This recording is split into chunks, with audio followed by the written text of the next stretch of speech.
안녕하세요. 이찬원의 삶을 분석하는 승무원쌤 김영숙입니다.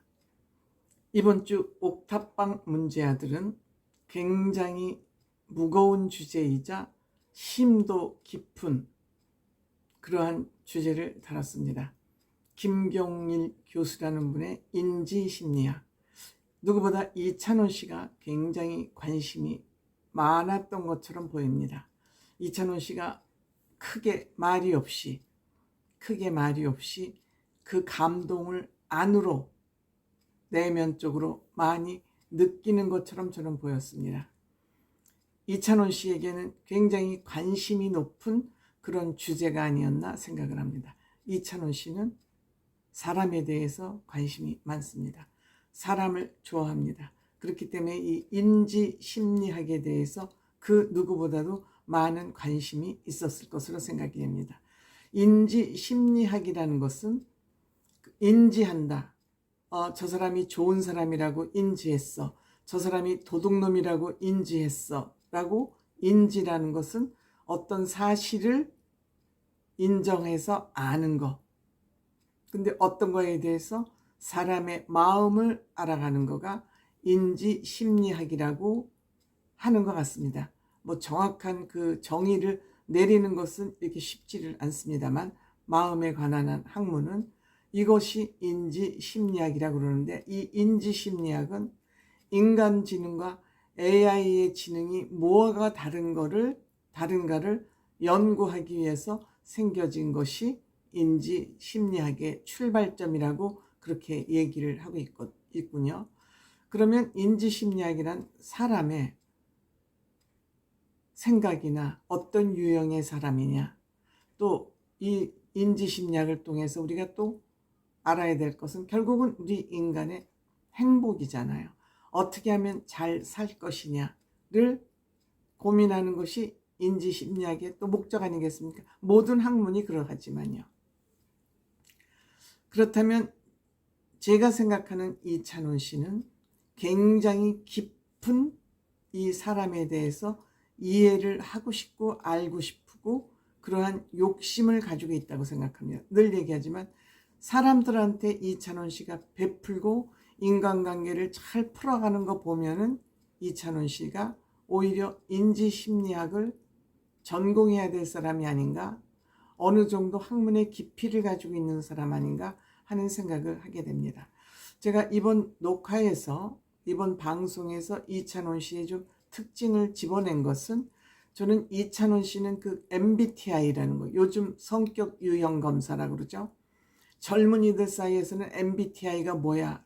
뭐 서로 만나면 물어보는 거. 조금 뭐 착한 일을 했거나 좀 마음에 드는 일을 하지 않았거나 이상한 행동을 하면 물어보는 게 너 MBTI 뭐야?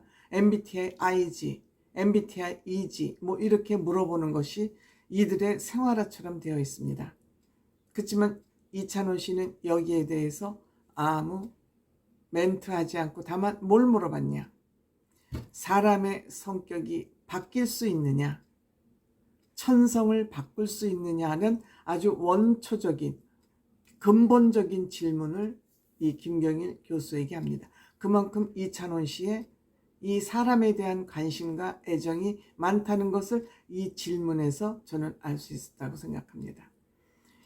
반면에 이찬원 씨가 MBTI에 관심을 크게 안 보인 것은, 저는 MBTI는 너무 얇다, 깊이가 얇다, 정확하지 않다, 저는 그런 말씀을 좀 이번에 드리고 싶습니다. 이찬원 씨도 아마 그런 관점에서 큰 관심을 보이지 않았나, 저는 그런 생각을 합니다. 우리가 사람이 성격이 바뀌느냐 안 바뀌느냐를 물어보니까 이 김경일 교수 하는 얘기가 성격은 안 바뀐다. 그렇지만 성품은 바뀐다. 성격은 이미 짜여졌다는 거죠. 형태를 갖춰댔다는 거죠. 성품은 품성은 바뀔 수 있다. 이 얘기를 하고 있습니다. 저는 동양학적인 측면에서 저는 음양오행, 사주를 굉장히 중요한 깊이 있는 학문으로 통계학으로 알고 있고 그 부분에 관심이 많기 때문에 제 개인 생각을 좀 여기에 덧붙인다면 성격은 태아 때 결정이 된다고 얘기하더군요. 김경일 교수.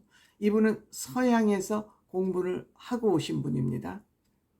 전공을 물론 한국에서 기초학문은 마치고 서양에 가서 좀 깊이 공부하고 온 분입니다.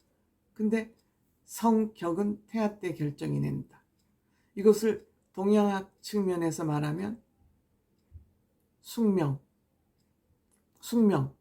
숙명은 바꿀 수가 없죠. 성격은 바꿀 수가 없다고 말씀하지 않습니까? 즉 태아가 잉태될 그 시점에 자기의 숙명은 어떻게 할 수 없이 이미 너는 이런 아이로 저 세상 엄마 뱃속에서 얼마 정도 성장을 하고 있다가 밖으로 나가라 라는 것이 이미 결정된 겁니다.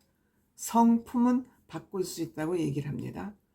그 다음에 숙명은 바꿀 수 없지만 이 세상을 살아가면서 바뀌는 거 성품이라고 그러죠.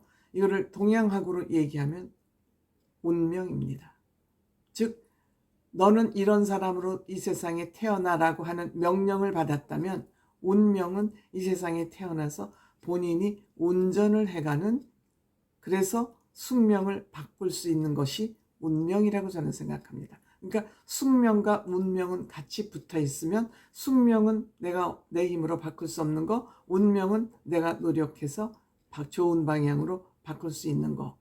이것이 숙명과 운명, 성격과 성품으로 이 교수가 설명을 한 것 같습니다. 그렇다면 운명을 어떻게 잘 본인이 바꿔가느냐에 따라서 행복할 수도 있고 불행할 수도 있고 성공할 수도 있고 실패할 수도 있다고 생각됩니다. 그런데 이 MBTI라는 것은 내가 최근 한 3, 4년 동안 살아온 그 환경에 따라서 본인의 성격이 바뀔 수 있다. 그러니까 굉장히 지엽적인 문제를 이 MBTI를 통해서 알 수 있다. 이런 얘기를 하는 것 같아요. 그러니까 이것의 MBTI의 신뢰도나 정확도나 이런 것은 그렇게 높지 않다. MBTI에 대해서 김경일 교수도 크게 신뢰하지 않는 것 같은 저는 그런 분위기를 받았습니다. 그런데 우리 젊은이들은 이 MBTI에 대해서 굉장히 믿고 신뢰하고 있습니다. 왜? 쉽고 바로바로 답이 나오니까요. 답을 바로바로 내주니까요. 그러니까 사주팔자, 음양오행에 의한 사주팔자에 비해서 쉽고 접근이 용이하기 때문에 모든 젊은이들이 여기에 빠져 있습니다. 그래서 제가 늘 드리는 말씀,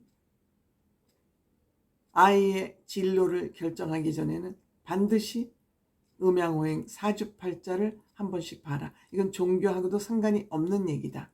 그래서 그 숙명을 읽어내는 거거든요. 숙명을 읽어내는 것이 사주팔자거든요. 이 사람은 이런 숙명을 갖고 태어났다. 그렇다면 이런 숙명을 가진 사주팔자를 가진 사람이 앞으로 어떻게 운명을 개척해 갔으면 좋겠냐를 물어보는 것이 음양오행 사주팔자예요. 그런데 사주팔자를 해석하는 사람의 실력이 다 다르니까 한 사람 말만 듣지 말고 한 두서너 군데 다녀서 그것을 통계를 내고 거기에 내 생각, 내가 우리 아이를 보니까 이 사람의 얘기가 맞는 것 같아. 그렇다면 앞으로 어떤 것을 전공하고 무슨 일을 하면 성공하고 성공을 해서 행복하게 살 수 있을까? 이런 해답을 받아오는 거죠. 그런데 이 장사꾼들, 사주쟁이나 무당들은 구슬해라, 부적을 써라, 이름을 바꿔라라고 얘기를 해요. 그것은 본인의 노력이 아니죠. 이거는 정말 장사꾼이니까 이런 얘기는 절대 믿으시면 안 되고, 그 사람들의 그 팩트만 듣고 와서 내가 이 아이가 이런 것을 하고 싶다 그럴 때는 얘가 이유가 있어서 이걸 하고 싶다는구나, 앞으로 이것을 자기 직업으로 갖고 싶다고 하는 이유가 있구나를 아시고 그쪽으로 그냥 반대만 하시지 말고 협조를 해주면 된다.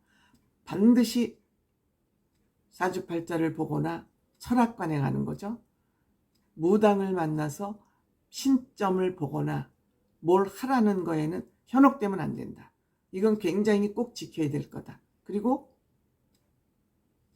내 아이는 내가 정확히 할 수 없으니까 얘는 이런 숙명을 갖고 태어났으니까 얘는 앞으로 이렇게 운명을 개척해 가도록 내가 도와줘야 되겠다.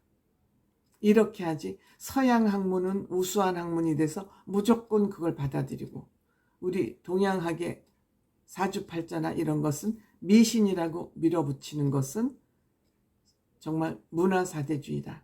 저는 그렇게 생각합니다. 요번에 이찬원 씨의 태도를 보면서 이찬원 씨는 어떤 자세를 갖고 있는지 다시 한번 제가 깊게 알 수 있었던 것 같습니다. 고맙습니다.